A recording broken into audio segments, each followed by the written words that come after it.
আমার ভাইয়েরা, এই জন্য আপনাদেরকে এমন একটি দোয়া শিখিয়ে দিব, এই দোয়ার মাধ্যমে শয়তানের ওয়াসওয়াসা থেকে আপনি শয়তানের ধোঁকা থেকে বাঁচতে পারবেন।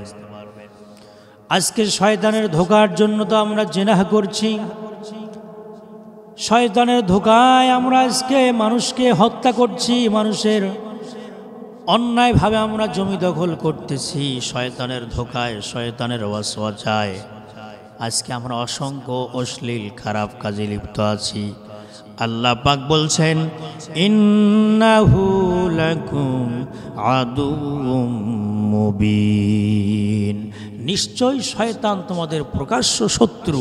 এটা জানার পরও আজকে শয়তানের ধোঁকায় আমরা অসংখ্য গুনাহের মধ্যে লিপ্ত আছি। আমার ভাইয়েরা, এই জন্য রাসূলুল্লাহ সাল্লাল্লাহু আলাইহি ওয়াসাল্লাম ছোট্ট একটা দোয়া শিখিয়েছেন।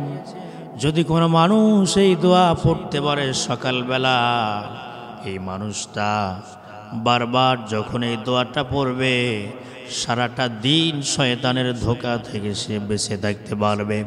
আবার যদি সন্ধ্যায় এই দোয়াটা পড়ে, আবার এই মানুষটা সারাটা রাত শয়তানের ওয়াসওয়াসা থেকে বেঁচে থাকতে পারবে। রাসূলুল্লাহ সাল্লাল্লাহু আলাইহি ওয়াসাল্লাম এই দোয়াটা বলেছেন, আউযু বিল্লাহিল আযীম ওয়া বিওয়াজহিল কারীম ওয়া সুলতানিহিল কদীম মিনাশ শাইতানির রাজীম।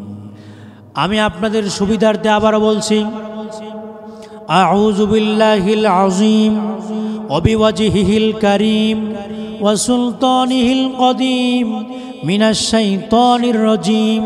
এই দোয়াটা কেউ যদি বারবার পড়তে থাকে, রাসূলুল্লাহ নিজেই গ্যারান্টি দিয়েছেন সেই ব্যক্তি শয়তানের ধোঁকা থেকে বেঁচে থাকতে পারবে। আল্লাহ আমাদের সকলকে এই দোয়াটি মুখস্থ করে আমল করার তৌফিক দান করুক। আল্লাহুম্মা আমিন।